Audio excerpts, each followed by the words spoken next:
Hi అండి, welcome to my channel. మన ఛానల్కి ఇంకా సబ్స్క్రైబ్ చేయలేదా? తప్పకుండా సబ్స్క్రైబ్ చేసి పక్కనే ఉన్న బెల్ ఐకాన్ని యాక్టివేట్ చేసుకోండి. ఈరోజు రెసిపీ స్పైసీ చికెన్ కర్రీ అండి. చాలా టేస్టీగా ఉంటుంది. తప్పకుండా ట్రై చేయండి. ఈ రెసిపీ చేసేదానికి నేను 1.5 కిలో చికెన్ తీసుకున్నాను. తర్వాత కొత్తిమీర, ఆనియన్స్, టమాటా ఈ విధంగా తీసుకున్నానండి. తర్వాత చికెన్ అనేది 2 టైమ్స్ వాష్ చేసి పక్కన పెట్టుకున్నాను. ముందుగా స్టవ్ ఆన్ చేసుకునేసి కుక్కర్ పెట్టుకునేసి మీడియం ఫ్లేమ్ పెట్టుకొని 3 టేబుల్ స్పూన్స్ ఆయిల్ వేసుకోవాలండి. ఆయిల్ అంతా హీట్ ఎక్కిన తర్వాత 2 ఆనియన్స్ స్లైస్గా కట్ చేసి వేసుకోవాలి. ఆనియన్స్ వేసిన తర్వాత 4 టమాటాలను కూడా స్లైస్గా కట్ చేసి వేసుకునేసి 1 స్పూన్ పసుపు, టేస్ట్ తగ్గట్టుగా సాల్ట్ వేసుకునేసి గరిటెతో బాగా కలుపుకోవాలండి. ఇవి మనం పసుపు సాల్ట్ వేసాం కనుక చాలా త్వరగానే సాఫ్ట్ అవుతాయండి టమాటా ఆనియన్ అనేది. ఈ టమాటా ఆనియన్ మనకు సాఫ్ట్ అయిన తర్వాత మనము చికెన్ ముందుగానే కడిగి పక్కన పెట్టుకున్నాం కదా, దాన్ని మనం వాడుకోవాలండి.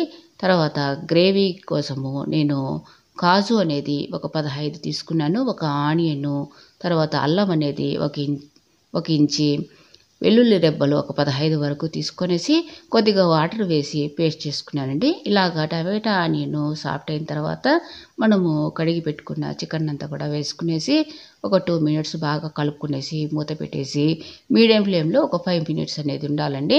తర్వాత గ్రేవీ కోసము మనము మిక్సీ జార్ తీసుకునేసి నేను కాజు అనేది తీసుకున్నానండి.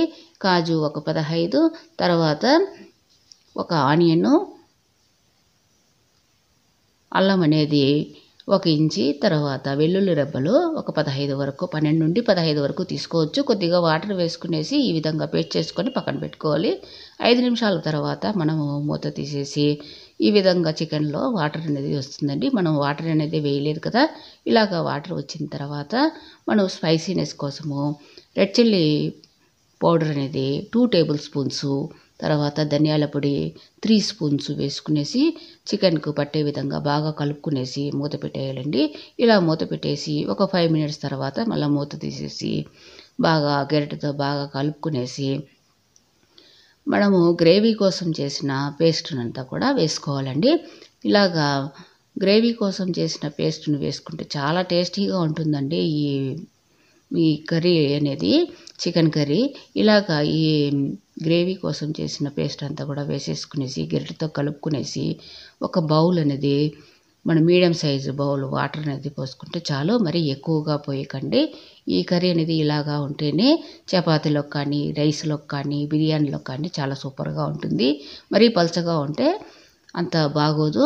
ఇలాగా మనము వేసిన తర్వాత ఒక మీడియం సైజు బౌల్ వాటర్ పోసిన తర్వాత గరం మసాలా అనేది 1.5 టేబుల్ స్పూన్ వేసుకునేసి ఈ విధంగా గరిటెతో కలుపుకోవాలండి. కలుపుకునేసి మనము మూత పెట్టేసి మీడియం ఫ్లేమ్లో ఒక 10 మినిట్స్ అనేది మనకు ఉడకాలండి. ఇలా ఉడికిన తర్వాత మనము కొత్తిమీరతో గార్నిష్ చేస్తే అయిపోయిందండి. ఇలాగ ఈజీగా చేసుకోవచ్చు. చాలా స్పైసీగా, చాలా టేస్టీగా ఉంటుంది. తప్పకుండా ట్రై చేయండి. మన ఛానల్కి ఇంకా సబ్స్క్రైబ్ చేయకుంటే తప్పకుండా సబ్స్క్రైబ్ చేయండి. ఇలాగ 10 మినిట్స్ తర్వాత మనం మూత తీసేసి చికెన్ ఉడికిందా లేదా మనం చెక్ చేసుకునేసి కొత్తిమీరను గార్నిష్ చేసేసుకునేసి ఈ విధంగా ఒకసారి గరిటెతో కలుపుకునేసి స్టవ్ ఆఫ్ చేసి సర్వ్ చేయడమే అండి. చాలా టేస్టీగా ఉంటుంది. తప్పకుండా ట్రై చేయండి.